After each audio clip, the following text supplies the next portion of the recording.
லக்ஷ்மி நாராயணா பத்ரே நாராயணா. மலைகள் சூழும் தேசமாய சிலை புகுந்த அம்மையே சோட்டானி கரையில் வாழும் பகவதே நமோஸ்துதே. அம்மே நாராயணா தேவி நாராயணா லக்ஷ்மி நாராயணா பத்ரே நாராயணா. மாய சக்தி ரூபமாய் பாய்ந்த ரத்த ரூபிணி சோட்டானி கரையில் வாழும் பகவதே நமோஸ்துதே.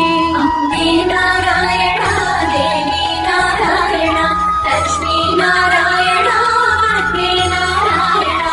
லக்ஷ்மி நாராயணம் ഇവിടെ வரணும் என்று கேட்டதும் வந்தரி சோட்டானி கரையில் வாழும் பகவதே நமோஸ்துதே. அம்மே